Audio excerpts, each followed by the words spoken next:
All right, good afternoon, evening for the East Coast. So early evening, I guess, late afternoon in the West Coast. My name is Dark Knight. I'll be your caster for tonight's matchup between 30 Seconds to Mosh and Habitual Line Steppers, a Division E matchup of what is the top two teams in Division E. I think we're able to pull up some of the standings real quickly. We do see in Division E, Habitual Line Steppers are, I guess as of right now, in first place with 30 Seconds to Mosh and second. So depending on the outcome of tonight's match, a little bit of shifting can occur.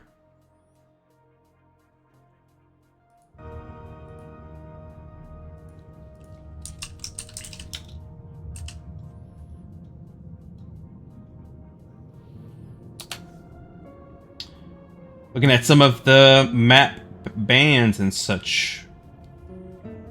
Over to that particular scene. Where's your map select? There it is. We did have Braxis Holdout and Towers of Throw, right? Towers of Doom being banned out by 30 Seconds to Mosh. Battlefield of Eternity and Tomb of the Spider Queen being bound by Habitual Line Steppers. I will say I always love when teams have some very lengthy names. Because when casting it, it's obviously not the easiest. I'll just probably just say 30 Seconds or Mosh to refer to them, or Red Team. I'll just do Red Team, Blue Team. Probably easier. Especially in the chaos. But again, as we mentioned before, we did have both of these teams. We did have map select by Habitual Line Steppers, and we will be going to Cursed Hollow. Looks like we're all kind of in the lobby, just waiting for the start button to get going. But again, as I mentioned before, we do have both of these teams being at the top of Division E, so it should be an interesting matchup. Looking forward. Like I said, implications of potentially fighting for first place.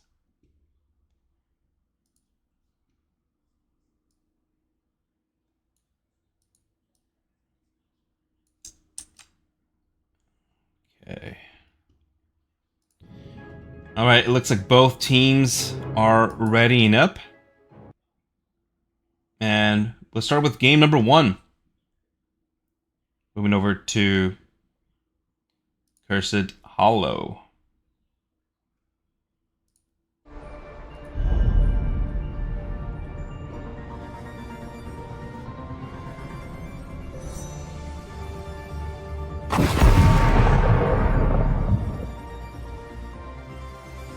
Right away, we do see a ban. Sylvanas.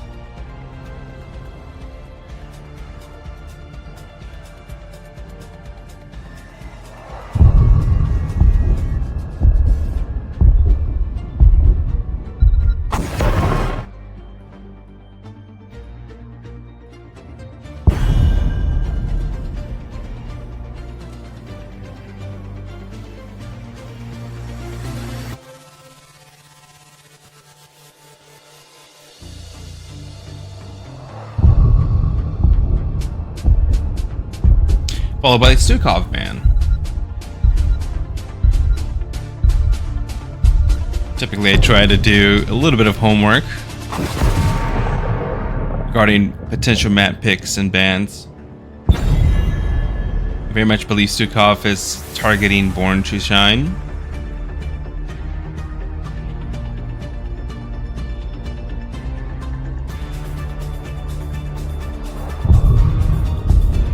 Obviously, Dahaka being banned out. Cursed Hollow, one of the larger maps.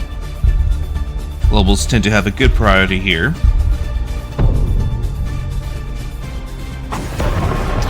And Anduin. And like, again, I very much believe that's a ban targeting Born to Shine. So just trying to get rid of some of the healer choices We do have Garrosh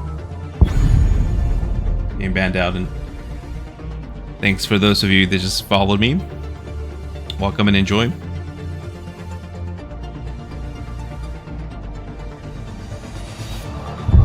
Typically, you don't see Garrosh too much here, although it's depending on the setup.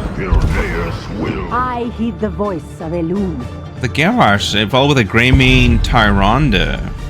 It looks like they were maybe potentially expecting that combo coming out.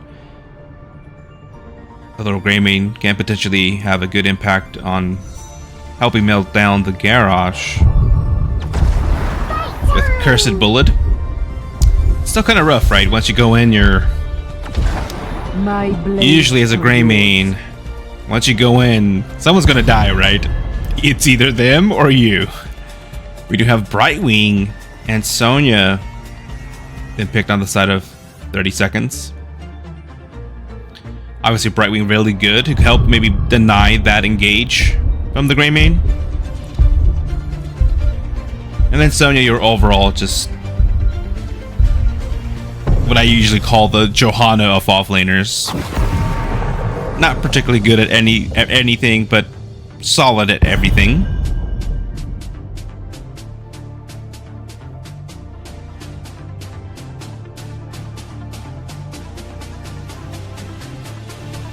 We have the following ban on Jaina. I'm very sure that is targeting the captain.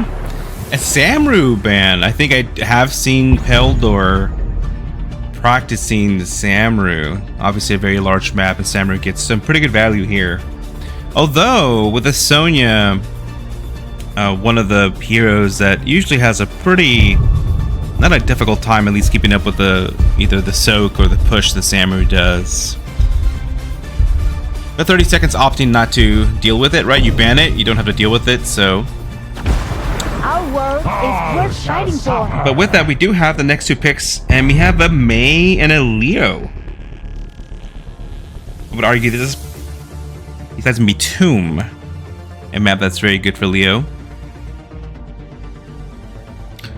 Potential for a combo with Thane Tomb, Mei's Blizzard, Tyrande Stun.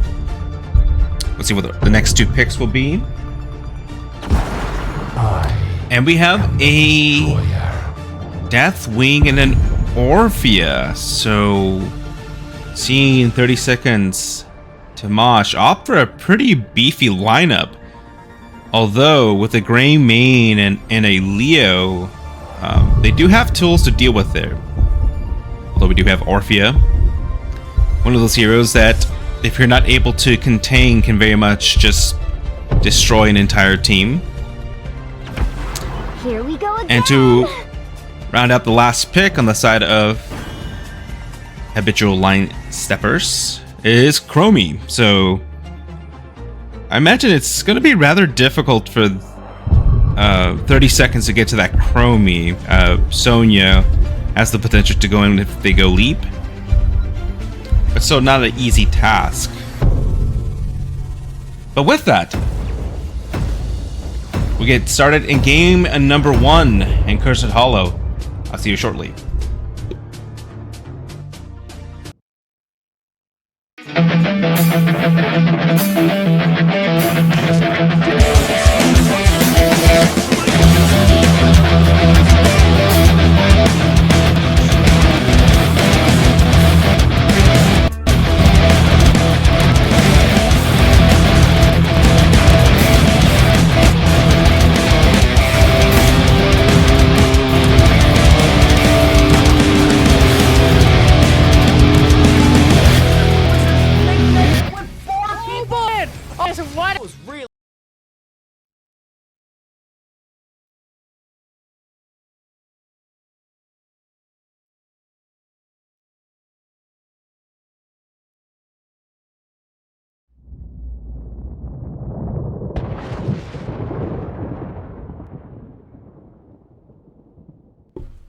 Alright.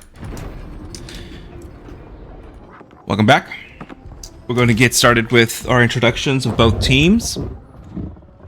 on Cursed Hollow. On the blue team, 30 Seconds of Mars, we have Hunter X on the Deathwing, the Captain on the Orphea, Born to Shine on the Brightwing, Farfenugan on the Garrosh, and Geo on the Sonya.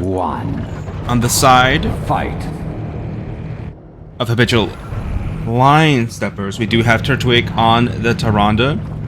No More Heroes. On the Greymane, Turtwig. On the... Did I say it correctly? It was a Turtwig on the Tyrande, yeah. Boomer, APM. On the Chromie. And Vern on the May. Speaking of boomers, we do have our usual mid-game handshake, or mid-lane handshake. Leo getting a little bit low, but then able to get away. Right away, we do have both teams. There you go. Let me know if the sound is bad. I've been dealing with the sound issues. I thought I fixed it, but you know, look what we have. We do have the Leo laning against the Deathwing.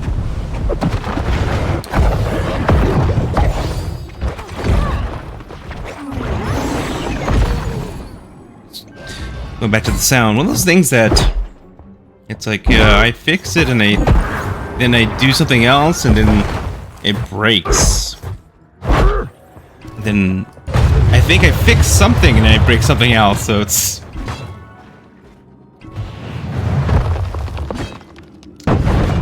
probably annoying.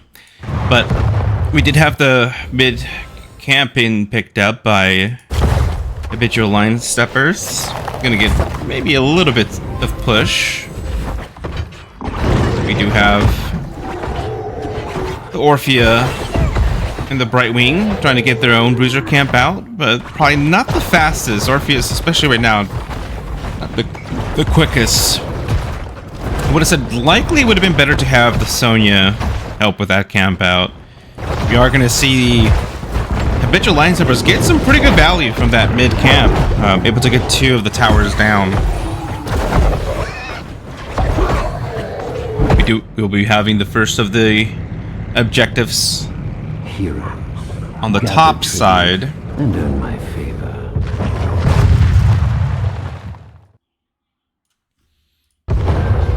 We do see Chromie setting up traps. Oh, Chromie didn't go for the multiple time traps. Instead opting for the increase of the slow or movement speed for allies.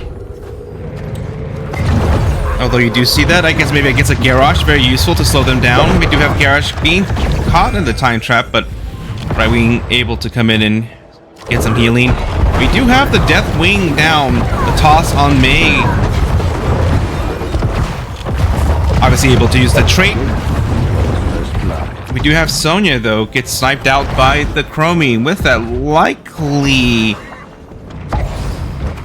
Yeah, first of the tributes going to Habitual Line Steppers. I imagine the Deathwing's here to do kind of the delay, but obviously... Oh, they... Molten Blood, yeah, and then...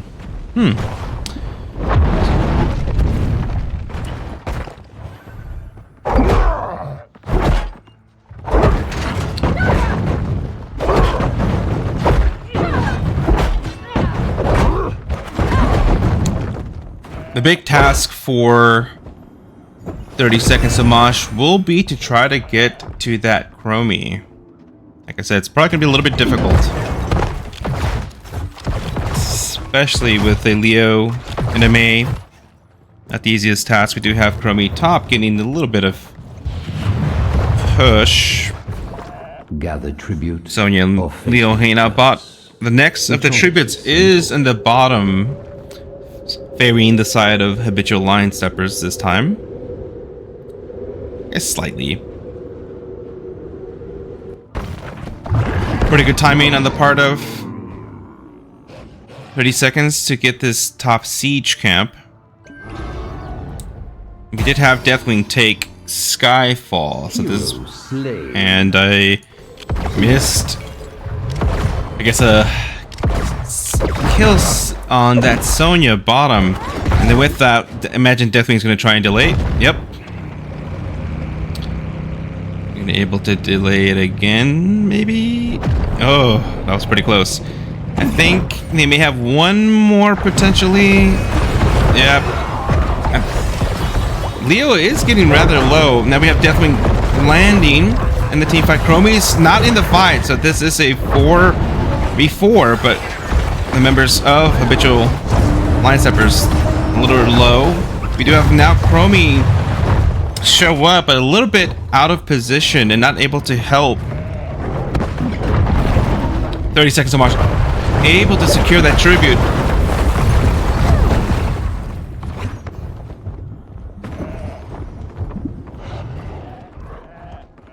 Garrosh likely just trying to, most of the time, just throw that main. Hope that with the DPS they have or is able to kind of secure that kill, though May is not the easiest to secure a kill on, especially with the trait. Shall we see who gathers enough tribute this time? We do have the next tribute varying the side of 30 seconds. Again, prepping their bruiser camp. We have Chromie being in the off lane. Against that Sonya.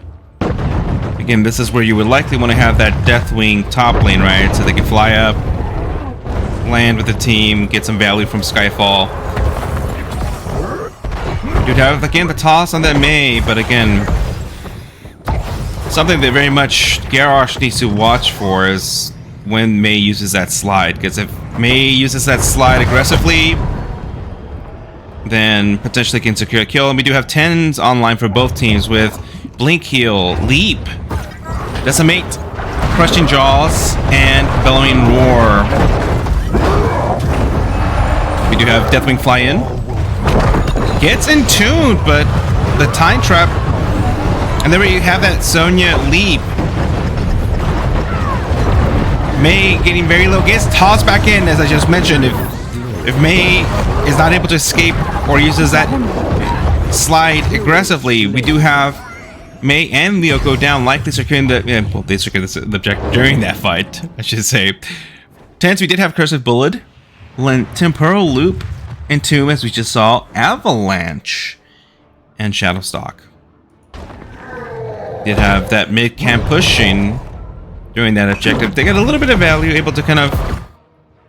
Even though they're still one tower, or a couple HP of that tower, slightly ahead as far as structures. I think they're pretty even for the most part. But we did see a boss call. Meanwhile, I was busy looking at structures. Earn my favor. 30 seconds, I'm actually able to pick up their boss. And so now they have a pretty nice setup where Deathwing getting rather low, but Habitual Line Steppers now have to kind of make the decision. Do we kind of try to defend, bite the bullet, or do we try to just pretty much fight for it? All the while, this boss should get this bottom fort, so not an ideal scenario for Habitual Line Steppers. We do have the caution pings, but with that Deathwing in the air, we'll be able to delay it at least a little bit. That's the third one. They should be able to secure it now. We do have a 4-person avalanche. Unfortunately, not much follow-up for that. The Entomb is used a little bit early. But that Deathwing able to kind of put some pressure on that Chromie. Now we'll be flying a little bit of counter synergy there. The Deathwing flying in. And we do get a 3 for none, and it's going to be objective and the curse. So very good job by 30 seconds to Mosh, able to get that curse and got very good value on bot. Obviously with that boss, able to secure the bottom fort. Right away, we do have the waves crashing into the bottom keep. While we do have members able to get that kill top on Chromie, and that's something obviously you want to be careful of. Is during the curse, all your structures are turned off, and you're very much at risk of getting dove on, right? So it looks like 30 seconds of Mosh is going to get some pretty good value from this first curse.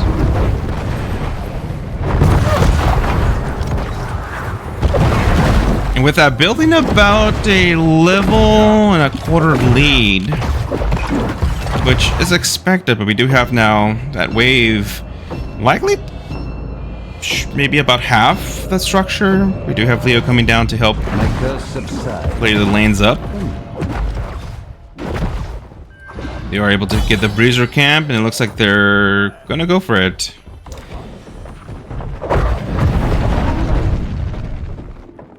Or they thought about it. Probably not a bad call. I mean, they're slightly ahead in level, but not talents, right? The infamous throw or boss throw pit many a times have cost teams some nice leads, and this is when you're gonna have to decide, is it worth it? But with that, Habitual line steppers opted to say, hey, maybe we should take it. We do have Deathwing and Garrosh kind of lurking around. May's anchoring, but not much a May can do to stop it. Deathwing, Garrosh, and a Sonya, as well as a Leo, can't really do much. We do have them kind of fighting for it. We do have Deathwing going up, likely trying to land, but I don't think they're going to be available for it. We do. Garrosh getting low. We have the Sonya leap on the point. And a lot of R's being pressed with the snowball being used to get a few members of 30 Seconds of Mosh out. Deathwing does land, able to use Spelling Roar to get a few members out, and they are able to secure the boss steal.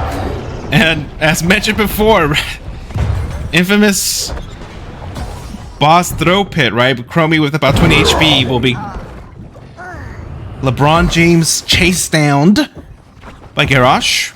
Gather tribute. Or face my curse. Very good, I guess, patience on the side of 30 seconds. Opting not to kind of force it.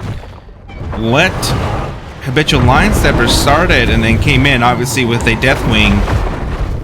Unstoppable. Very much little that the opposing team can do besides, you know, kill the Deathwing.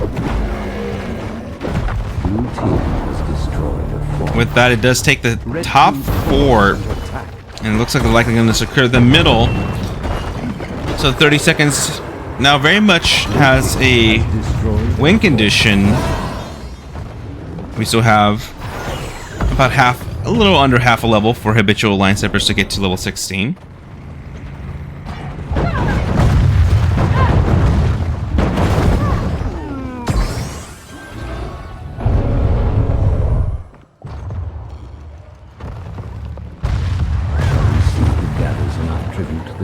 Looks very much likely Habitual line steppers are going to have to kind of just clean up their lanes. They have pressure on all the lanes, and they want to try to preserve bottom as much as possible.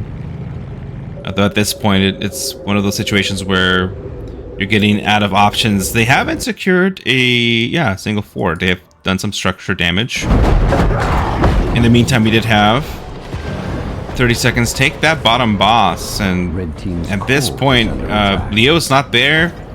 Thank you very much. Don't want to be here. This is not a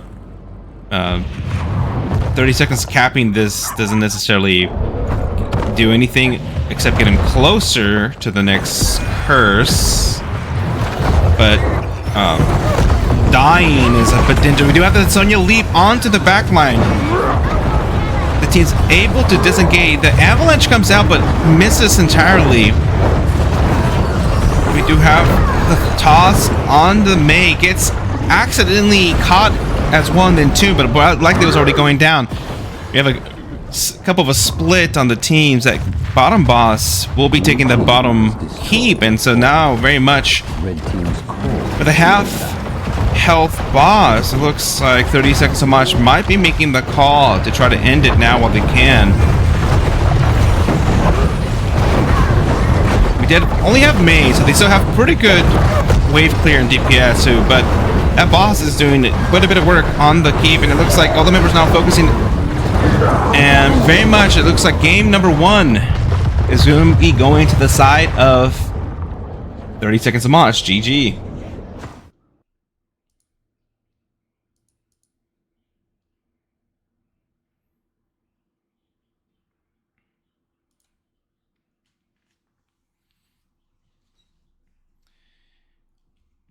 And so, again, 30 Seconds to Mosh able to secure game number 1.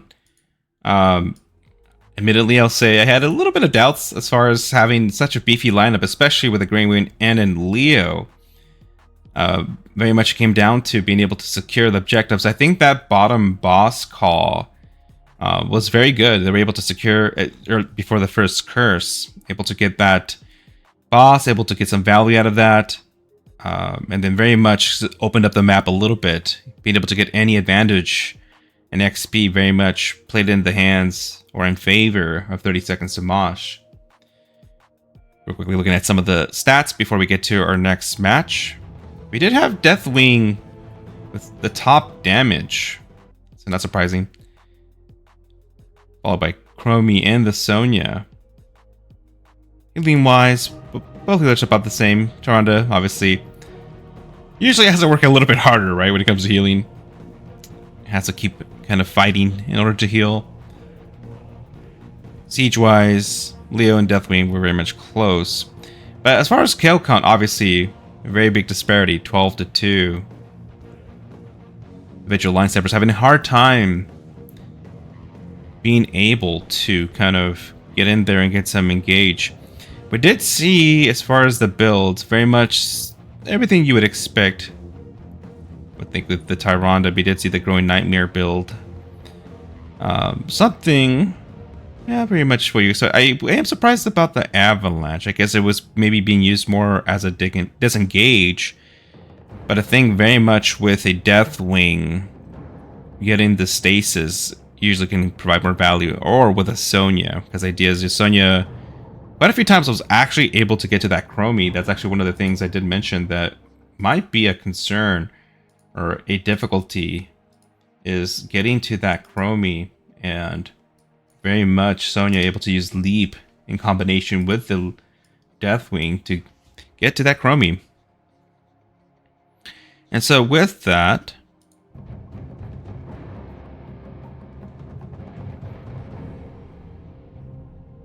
update some of the stats. Let's go back to the map pick a little bit so we can update all the information. Let's see here. So we did have first map being selected by Habitual line steppers and won by 30 Seconds to Mosh. So now we get to wait a little bit to see where we go next. And meanwhile, I'll take a quick little break, get some water. I'll see you shortly.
Alright. It looks like we're going to be going to Guardian of Terror. This was selected by Habitual Line Steppers.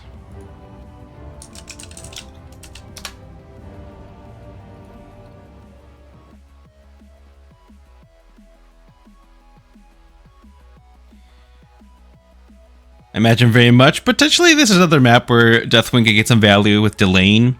I think Deathwing did a pretty good job of getting some value in delaying, but more importantly, especially on those team fights and the boss, especially that top boss, very much was important for 30 seconds to Mosh to secure that win.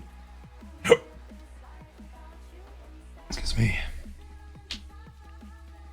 Looks like both teams are ready, so we're going to get going to game number 2.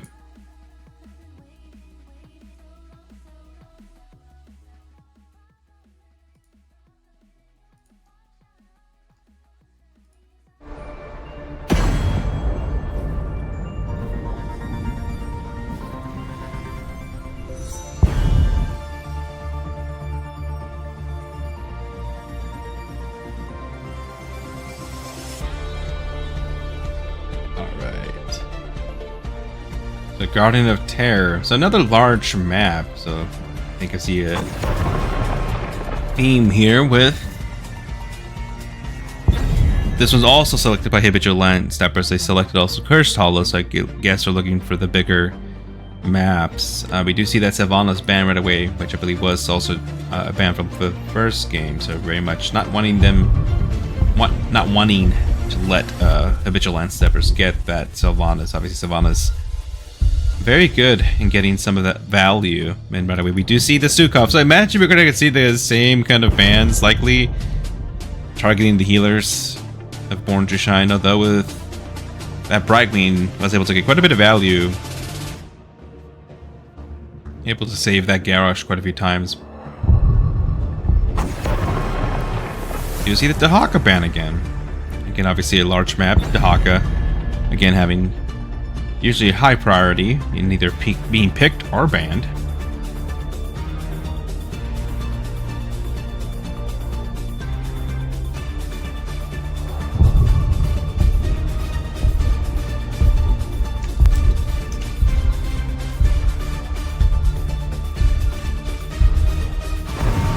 And Garrosh. Not surprising. I think part of that probably had to do more so with just the scaling and the difference in teams. Garrosh is usually can be annoying if you don't have a way or means to deal with the Garrosh.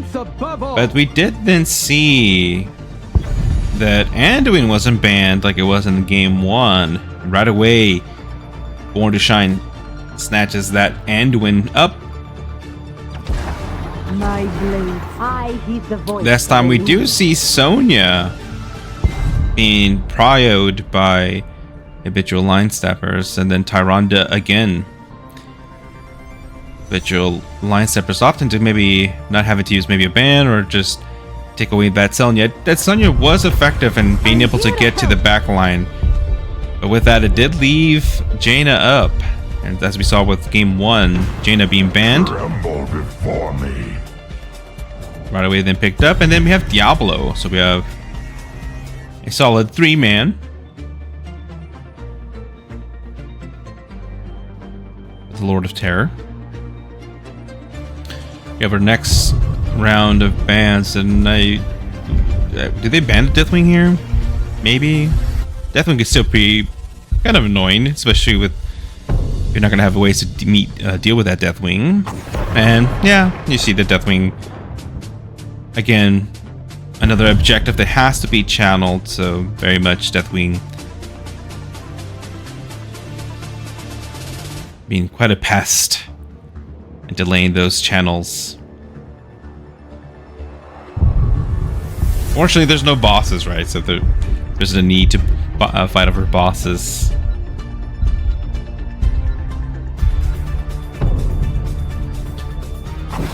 And we do see a hammer ban. So obviously it looks like this was a little bit of a scouting ban here. We have the next two picks at the side of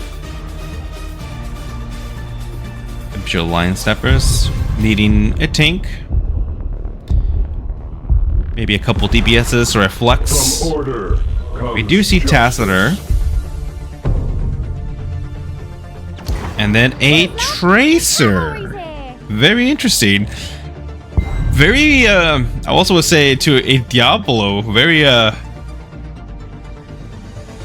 mean, I would just say as a Diablo player, when I see a Tracer, usually it's like, okay, this Tracer better not ever be against any walls.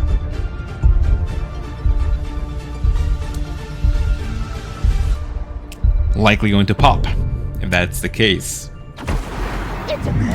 And then we have a Junkrat and a Blaze, so kind of opt in with Jaina the mage, and then Junkrat the pseudo kind of mage auto attacker. For the frozen We do have a noob.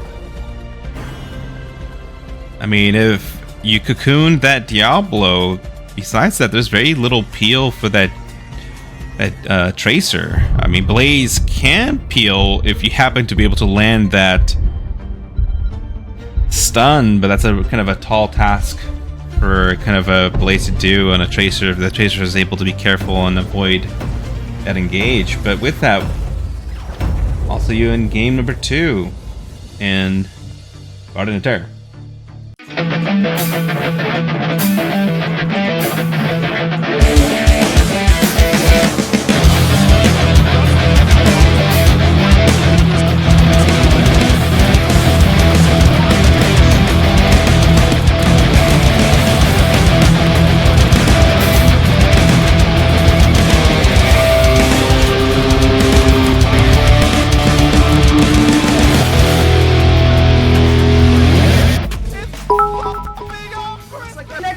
Lady Roma, cat. Good.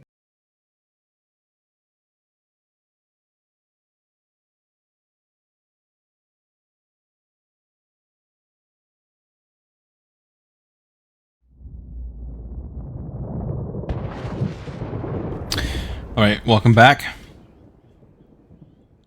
Game number 2 for those of you who are joining us. We had game number 1 go to the side of 30 Seconds to Mosh on Cursed Hollow. We'll start with the introductions. This time I'll do Habitual Line Steppers first. No more heroes on the Tracer, Boomer APM on the Tassiter, Burn on the Anubarak, Turtwig on the Tyrande, and Peldor on the Sonya. We do have Hunter X on the Junkrat, Geo on the Blaze, the Captain on the Jaina, Barvanugan on the Diablo, and Born to Shine on the Anduin.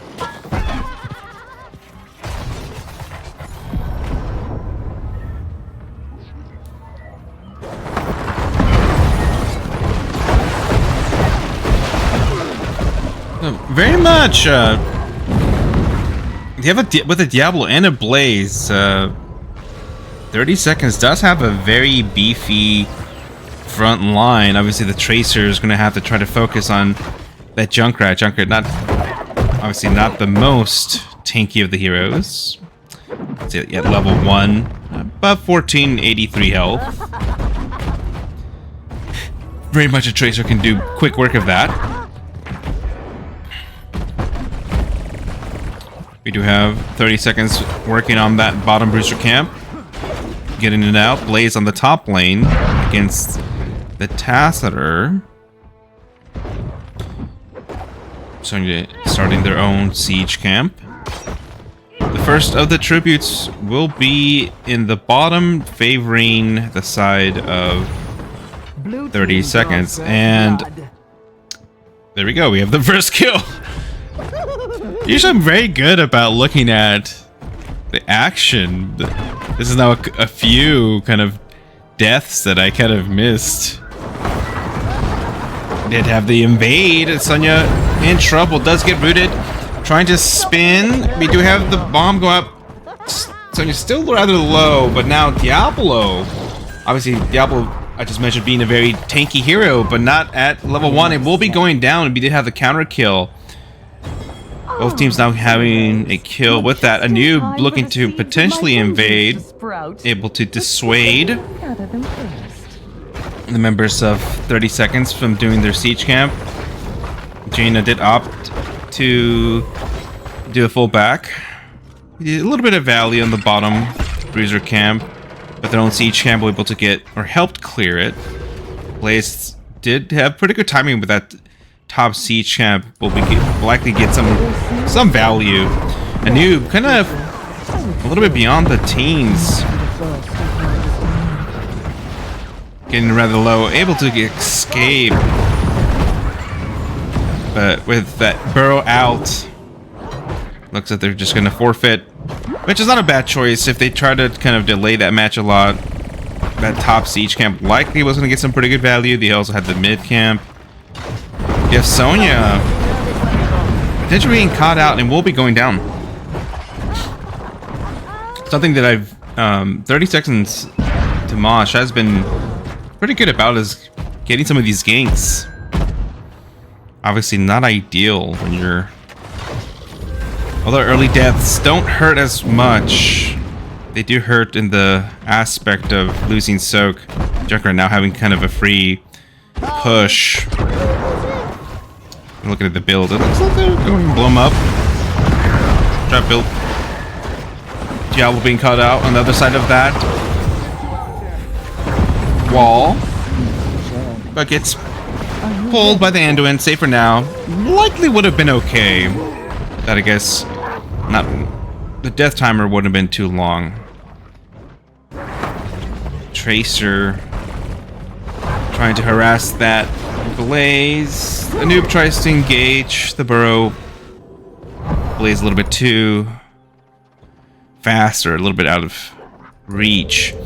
We do have the next objective, or the seed, top in the neutral position. Junkrat able to use the mine to juke that Tracer. And so, yeah, and this is where, if you're a Tracer, oh, you have to engage on the noob, able to survive. Toronto doing the best to keep them alive, does have the healing, and now Tracer very much able to get into the backline. That's the thing that you have to be very much careful when the Diablo does engage and kind of uses the full combo of abilities. There isn't much peel left. Members of 30 Seconds getting rather low, and with the mind that Tacitor booped out of... Oh, the Tracer is going to be able to get this kill, and this is exactly what you want to try to avoid if you're 30 Seconds of Mosh. They had a very good kind of area to engage here. A Tracer very much gonna step up into a Diablo there. We do have the root combo, and then Tracer able to rewind and get away with likely about 100 HP. The noob trying to stall and won't be able to get the first stall.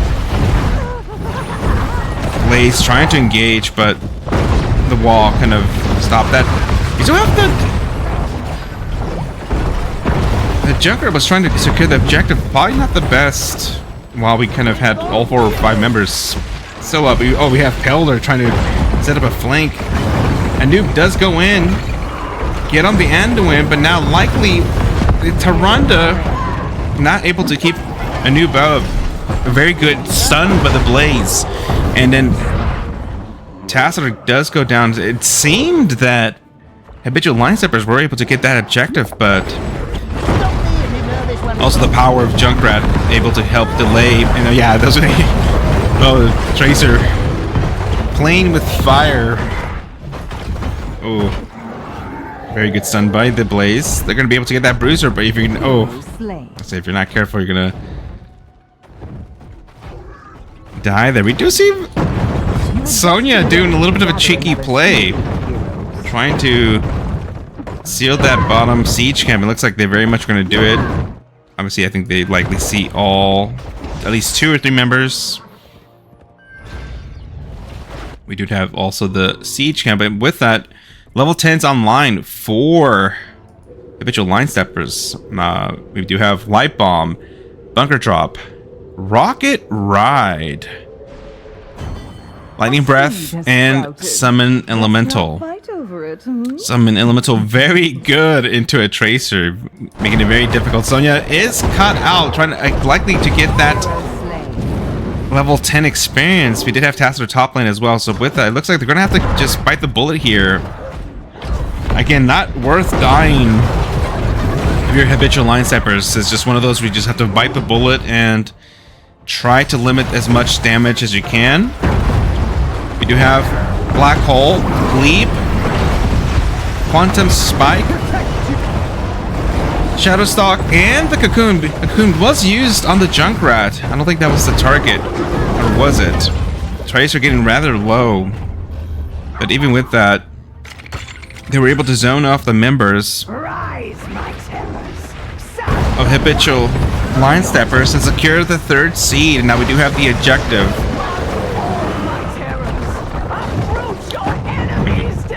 Terra in all 3 lanes. Sonya should be able to deal with this top one. Bottom lane is going to be rather in trouble. We have 3 members clearing mid, which is not bad. Mid can help with some of the rotations and such.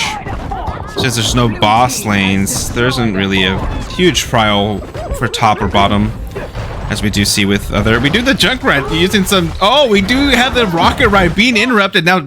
Junkrat in a no man's land, but the pole able to get the Junkrat. We do see Rocket Ride, maybe just kind of a hey, you try to kill me, but you couldn't.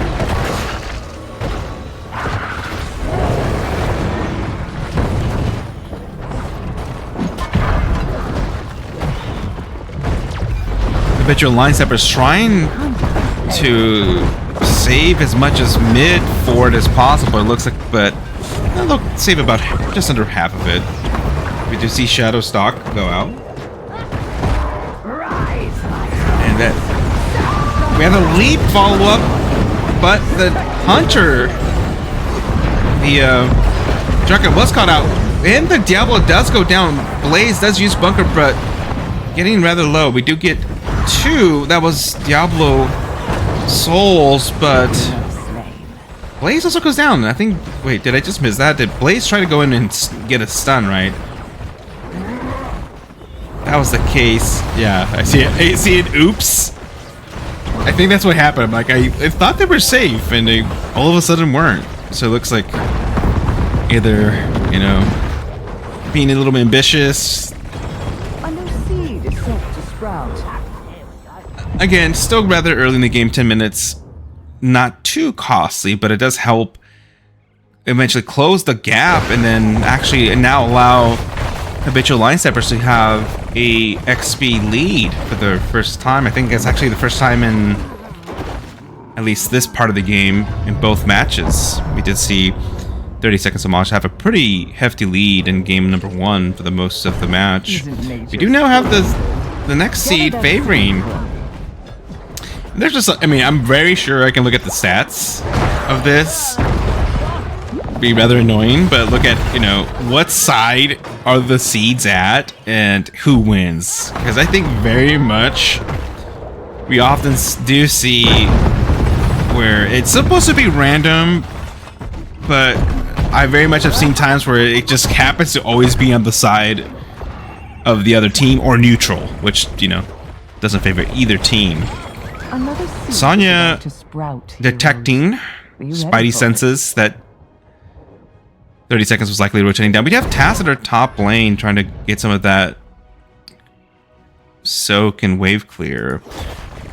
And with that, we do have Habitual Line Steppers about 1 level ahead. And so this is something, again, you don't have to force this. I know very much you want to try and get an objective, but getting level 16 a little more important. We do have the Tracer go in, get stunned, able to use Rewind. The Diablo is Cocoon, and at this point there aren't really any ways to get any. We do have Light Bomb land on the noob, but the noob should be rather safe. We have now Tracer focusing on the Junkrat. Junkrat almost gets pulled out and almost gets away with Rocket Ride, but does go down. And also Anduin goes down. Now we're seeing kind of again the similar situation as the first engage top lane, where once 30 seconds to Mosh doesn't have an engage or a CC, that Tracer very much has free reign.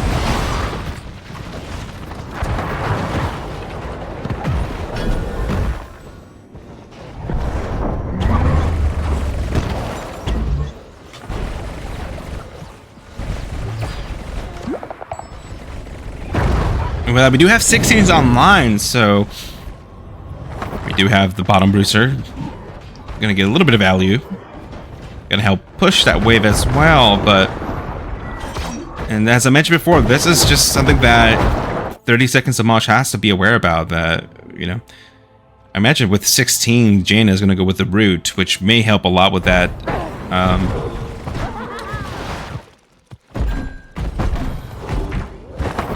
that Tracer, but very much as kind of like last match with Orphea, right? We do have to engage on the Noob, but Noob able to get away with about 900 XP, but they used a lot of abilities there. We had Light Bomb and the Water Elemental. Junkrat trying to chase down the Noob, but Noob should be rather, you know, typically safer now. We'll have to back off. Yeah, wait, we had the Jaina trying to engage with Black Hole coming out. And this is where you don't have to fight for this point. It's okay to give it away. We do have Sonya go down. They're able to secure it. Cocoon was used, but we have Lightning Breath now. And Tracer does go down. We did see the Numbing Blast able to get a root, I believe, on that Tracer and the Noob. And so we do have the next seed, so now 2-to-1 seed count in favor of 30 seconds to Mosh. With that, close the gap. As we see now, depths being a little bit more in value. And it's one of those situations again where that camp, you know, you don't want to give it up, I get it. But if you're not able to focus the Jaina and that Junkrat, you know, they do a lot of damage. Blue team has destroyed a fort. And Tracer doesn't have a lot of health. You know, although Noob does have spell shield, also doesn't have enough or true health, right? It has effective health against spell damage. Now we have the next, again, now on the side of favoring 30 seconds to watch. And so now, are they going to try to set this up? They do have all the combo up. I imagine you want a Cocoon go in. They're not able to interrupt. A lot of R's being pressed. A Noob going down. We do have Junkrat going down. Sonya trying to spin. Diablo using Lightning Breath to kind of zone. That Sonya's still on the on the Jaina, but we're able to use Ice Block. And then we do have the next Garden, and you do have Tacitor, which is good, but now Tracer getting engaged on.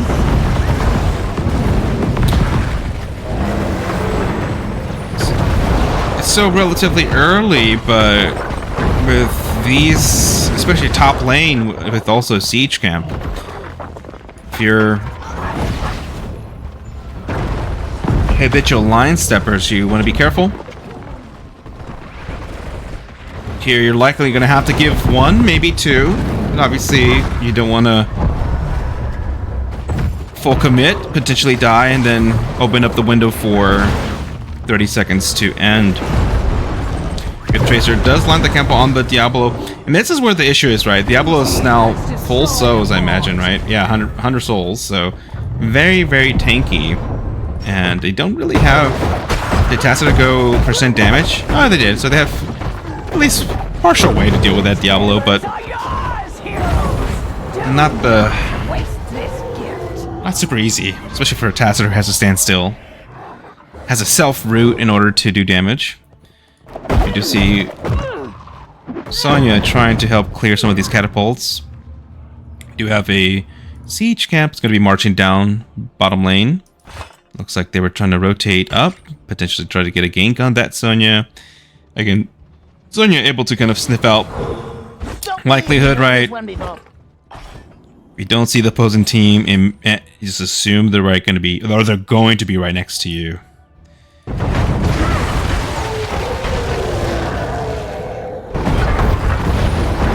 Both teams going to hit level 20 about the same time. And so, yeah, I do like this. You gotta set up something. Game number 1, they didn't have any win condition set up, so they're gonna try and get this bottom fort, and we'll able to secure that. Red team has destroyed a fort. And this is where, if you are habitual line steppers, you can play a little bit slow. You don't have to force things. You can be a little bit opportunistic. Obviously, you want to defend your keeps as much as possible, but if you're 30 seconds of Mosh, right, there isn't much you can do besides try to see if somebody oversteps, stays too long, get a gank. But habitual line steppers now just have to, you know, clear the lanes, be opportunistic. We do have level 20s for both.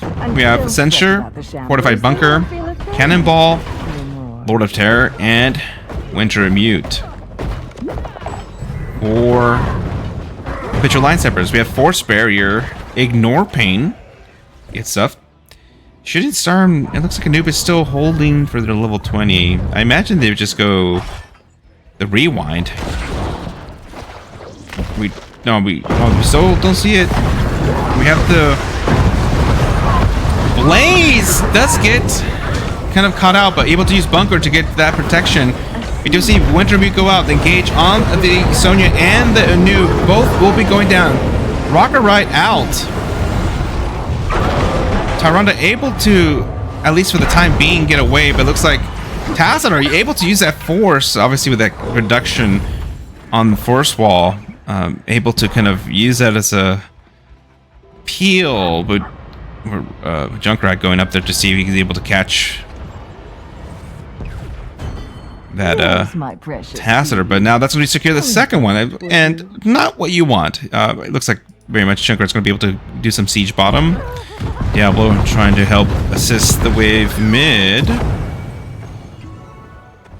And so you are still in it if you are, at least for now. Although we are now focusing on that bottom keep. I would like to see 30 seconds be a little bit more aggressive. They definitely have at least a little bit, they had a little bit of time to very much get the structures. They do secure the bottom. So now we're going to have that catapult pressure that habitual line steppers are going to have to deal with.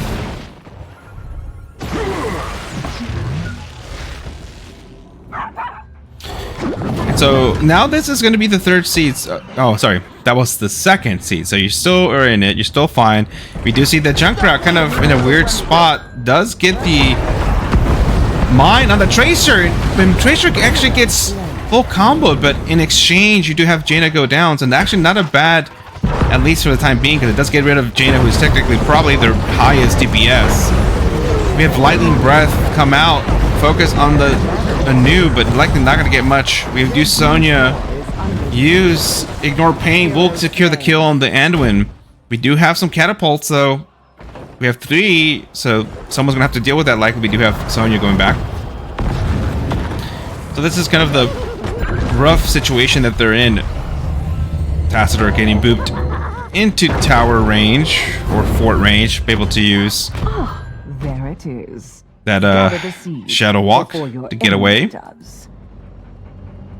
With Jaina and Anduin out for about 20 seconds. We have Diablo going, but we'll be getting melted. But that is a Souls reset, so trading that. Not ideal. If you were 30 seconds on Mosh, you didn't have to force that, I would think. You had 2 members out for about 20 seconds, 30 seconds, respectively. You didn't have Sonya kind of back there. But now with Diablo, we have our baby Diablo, right? Not full souls. Diablo does go bot lane, trying to get onto that objective. Let's see if Sonya able to probably get vision, but you don't want to be there. You don't want, especially next to a wall. We did see Tracer get popped like a balloon earlier. Even with recall, that stomp combo. We do see the Anduin hold that. So now we do have the Diablo being cocoon, and with that, they do have kind of a free engage on the Diablo. Diablo is trying to peel, gets on the Anu. Tracer doing a decent job of having damage on the back line. Diablo is going down. We do see Bunker being used, but again, Tracer able to kind of chase down. And that Tracer will get rooted, and oh, I was gonna say that's very close. But in the meantime, catapult, and oh no, I don't think they're gonna be able to back in time. Sonya is there. And 4%. One. Oh no! So close. And at the very end, Habitual Line Steppers able to get likely the kind of match or the engage and fight they wanted, but maybe a little bit too little too late. With that, we do see game number 2 and the domination going over to 30 seconds to Mosh. Let's see if I can get one of them to kind of go over for an interview, but meanwhile, I'll show you some of the stats. We did have Tacit actually do quite a bit of work. Surprisingly, we did have Diablo with the second damage, obviously going Lightning Breath. I very much approve of that, Lightning Breath. At least for a Diablo player, a little bit more fun at times. Able to do some damage.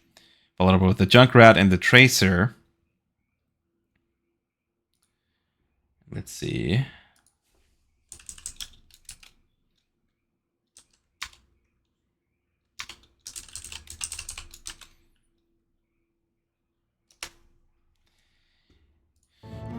Looking at the healing, this time around, both healers did a pretty good job trying to keep their teams alive. XP wise, very much close. Obviously, it was slightly in favor of the Sonya and Tassiter. Meanwhile, I'll show the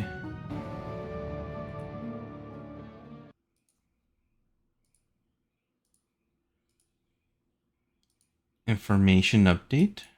While I get somebody to come and do an interview with me. All right. Guess I'll just join some random lobby. There you go. Looks like we'll get one member from 30 seconds. Mosh to join us. And here we are joined by Born to Shine and the captain. First and foremost, congratulations on your 2-0 domination. How's everybody feeling? Thank you. We're feeling pretty good. It was honestly probably the game that I was most looking forward to. Yeah, I'm really happy with the domination, obviously, but I was really looking forward to it.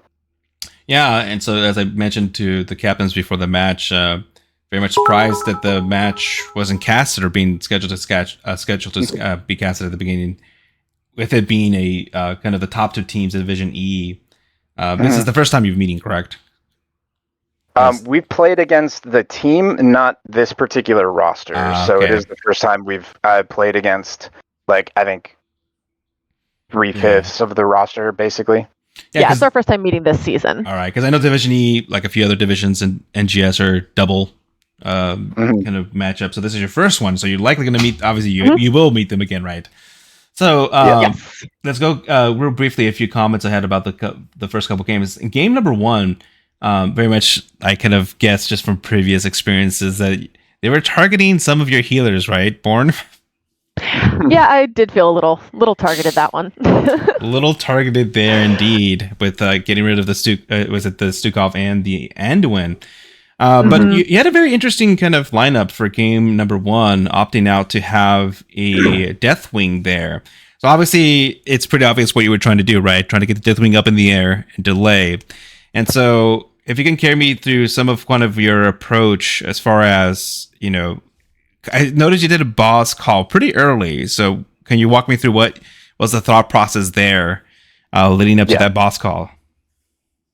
Yeah, so one of the things that we really wanted was obviously the stall. We wanted to take away their ability to kind of out macro us, and we wanted to have some boss control. I had a feeling they would pick the Mei, so I wanted something that would be able to withstand Mei on a boss point. And the boss call real early was kind of in the moment, like, hey, there's really not a bunch else we can do right now. We can take this, and it lines up pretty much exactly with the objective that we want. I can't remember the first objective at this point. I'm still on a little bit of an adrenaline high. It was top. So the boss call was made, and the objective was top, which is ideal, right? Because then they had to make a decision of, do we defend the boss or do we try to defend the objective? Yep, exactly. And I think we ended up still losing the first objective channel. I can't remember. I'm gonna have to watch now. You did, but they had to make the decision of defending the boss or giving up the curse. Yep, exactly. And I think we got bot fort for that, or at least we got a good chunk of it, which set us ahead.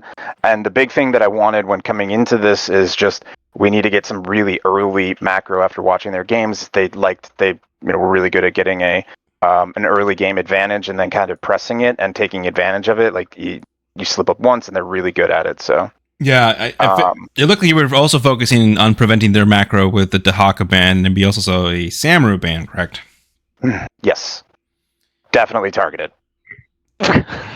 So counter targeting. So right, so both teams targeting each other. So it was fair and equal, correct, with the targeting.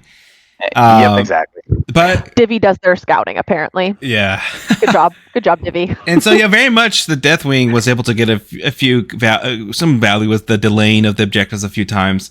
But you were able to get that. Actually, what happened was you got the boss, and you actually were able to secure the curse. So you actually had a wave already push into their keep, and from that you got a pretty hefty XP lead. And so, there was a situation after that where there was the second boss right at the top, and you initially thought about it, you backed off, but then they started it. So how do you go then approaching that? Because I think a lot of teams, as the infamous throw pit as it's known, how do you go about kind of saying, hey, they're on the boss, do we fight this boss, do we just defend it, or are we just going to go in and try to get this boss, right? Yeah, so really that one clinches on me. Playing Orphea, my boss damage or camp damage in general is just kind of like, there's only one other thing worse in the game for me to fight, and that's Abba's mule, or like his whatever slug thing that rolls around. Yeah, because my abilities I don't refresh off of it, so, and my autos aren't going to do anything without the chaos.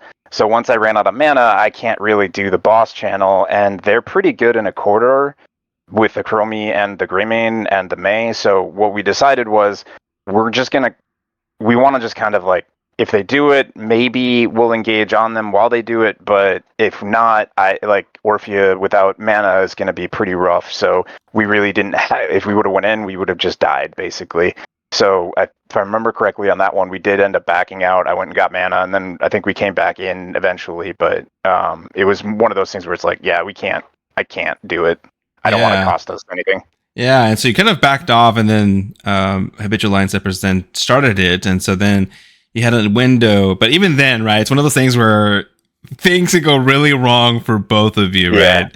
And so I've seen kind of it go both ways. But ultimately, the Deathwing, being unstoppable, was able to kind of just stand in there, right? And I was thinking that they would have got a little bit of value with that Leo and that Greymane, because I mean, I played Deathwing against Leo and Deathwing, and know that it can get pretty scary real quickly with those two. And so I guess shout out to Deathwing being able to hold that point. But that very much, obviously, you secured that, and at that point, you just pretty much are able to just, secure the rest of the match. So now moving on to game number 2. And so again, you mentioned that you were looking at kind of controlling as far as your XP. And so now they first map was Crystal Hollow. They selected it. Now game number 2, Crystal Hollow. So did you have then very much the same approach towards game number 2 and Garden of Terror, I should say, as you did with Crystal Hollow? Yeah, basically. I mean, once we saw that it was Cursed Hollow, it was kind of like, all right, same song, second verse. I was expecting a couple of the bands, especially the Deathwing band. So once we rolled into it, I was not expecting the Garrosh band, so that kind of threw a little bit of my draft prep out the window. But, I'd like ultimately, I didn't want them to have Garrosh either, so like it ended up working out. It was an extra band in our favor, but the main idea was, okay, well, if we don't get Deathwing, then let's throw the let's throw a Junkrat in there. If it wasn't going to be that, it'd be somebody else, but like just something that can do some kind of stall as well. It's a little harder to stall on Garden just because of without the Deathwing, just because of the corridors, but we were really just kind of looking for the same, like I said, same song, second verse. Yeah. And so, again, we saw very similar bands. This time they did let the Anduin go through, so I noticed that Born right away snatched up that Anduin. So I think that was a handshake, right? Right there, you had to let them get the Haka, though, right? Because they gave you the Anduin. You should have let them have the Haka. No, absolutely not. And so I saw absolutely not. Yeah, we saw the very similar bands, right? Trying to get rid of the macro, trying to, that potential. And so then for this particular matchup, again, you did have Jaina and the Junkrat, right? As I noted, it's kind of like not a usual combo. We have Junkrat being kind of the pseudo mage, pseudo kind of auto attacker. And so what did you think when you saw that Tracer? Was that a pick that you thought was going to be coming in, or what were the thoughts about how to deal with a Tracer in that particular lineup? So when a Junkrat, I'm not like he's got his own ways of dealing with a Tracer. I guess I wasn't too terribly worried about it with it. I knew that it was coming, there was potential for it to come. But when I picked the Junkrat, it was one of those things where we discussed like, hey, if they pick Tracer, this is going to be the thing we have to account for. With Jaina though, I'm not terribly worried about Tracers for the most part.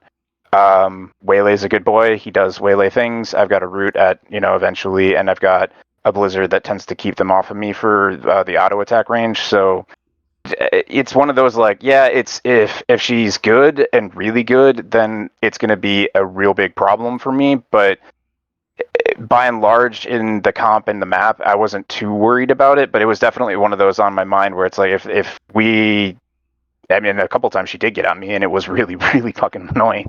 Sorry, cursing, but it was really annoying. So I was worried about it, but it wasn't the main concern. Yeah. I think with your lineup very much, as I mentioned earlier, right, picking a Tracer or a Diablo is kind of, when I play Diablo, I'm like, all right, you're going to get popped. But once that Diablo combo is out, it's now you're kind of relying on a Blaze, to kind of, peel for the rest of the team. And we did see situations where, buttons were pressed. You kind of had your hands behind his back until the cooldown reset, and Tracer was able to get a few kills. But, and so, yeah, great. And so kind of very similar though, where you were able to get some value, got the objectives. And then moving on to kind of late game where you kind of have to kind of twiddle your thumbs and kind of, make decisions of do we be aggressive? Do we, try to get ganks? So what was your approach towards the end of the match there? I think I'll let Born handle that as the shot caller. All I can say is I know that my bad pathing towards the end, getting caught out there from a miscommunication, was definitely a particular snowball-y threat. So that was on me. I'm getting glares right now from behind me from Born, so I'm going to let her talk. No, I can't really glare at you too bad because I immediately pathed badly myself afterwards. So can't judge you too bad. But I mean, just as shot caller, you always want to keep the momentum going. And even if, mistakes always happen, like, everybody's human, whatever. So just keep that momentum going, keep everything positive, keep it upbeat, and just, keep everyone hyped and ready to play. So even like, if people are dead or we've made a mistake, I always try to keep the calls going, planning out what we're doing next, how we can recover, all of that. It's just about momentum, especially as we go into the late game. You want to keep that lead going. Yeah, and like I said, it's at that late game situation where the lanes are pushed, there's not much we can do, can be kind of lead you to kind of make mistakes, right? Because you're like, well, I feel like I need to press buttons, right, or keys. Yes. And one of those things that you kind of learn over the years, right, is you sometimes just standing still doing nothing is the best thing to do, right? Yes, but it's really difficult. Really hard when like 3/5 of the team has hardcore ADHD. So I believe me, it's one of those things where it's like, this is what I tell people: just get a foot pedal, and then when you're not doing anything, just start foot pedaling or something. or like go on Amazon now and just take a look into that. It's a lifesaver for me. Or get a fidget, just start fidgeting, right? And Yeah, we need to get something. Yeah, so because it's definitely one of those things where it's okay to wait, in a bush or just hang back. We didn't need to be super far out or anything. Yeah. Great. Good tip, though. I like that.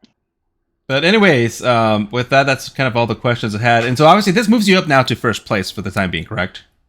Mm-hmm. Yes. Yep.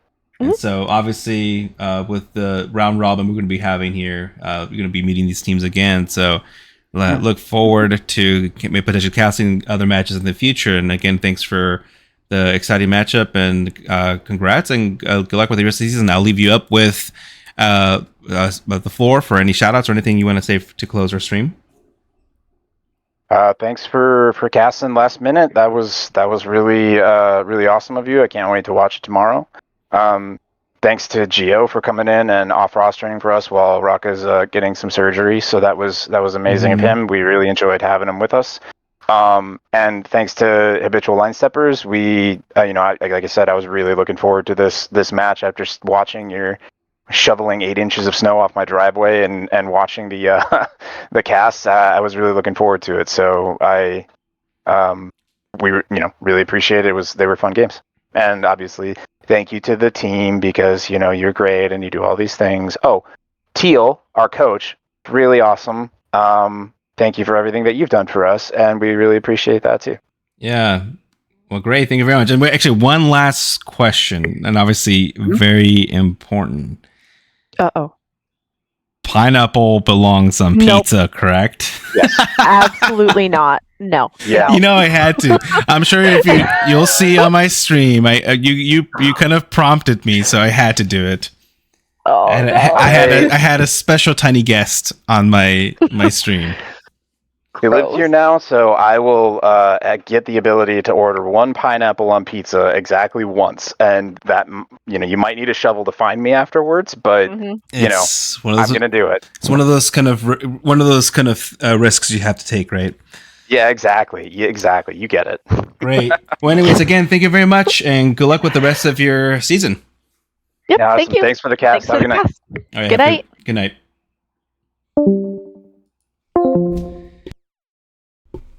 All right, and with that wraps up our cast for this evening. Obviously, having our Division E matchup from 30 Seconds of Mosh versus Habitual Line Steppers. We did have 30 Seconds of Mosh winning 2-0, getting domination, securing first place. Now, in Division E is a round robin or double robin, and so they will be facing this team again, likely in the future. So very much I look forward to either casting or seeing what's going to be the outcome. I know that kind of one of fun scenarios with these round robin matchups. So you have an opportunity to face the teams again and kind of maybe fix the mistakes you did the first time, or double down and do them again, right? Typically, I would try to send people off to another stream. We looked like today we had a lot of matches early at the same time. We actually had 1, 2, 3, 4, 5, 6, 7 matches pretty much at 6 p.m. Pacific time and one at 6:30. I imagine most of them are now either done with their cast. I think the last one I was looking at was with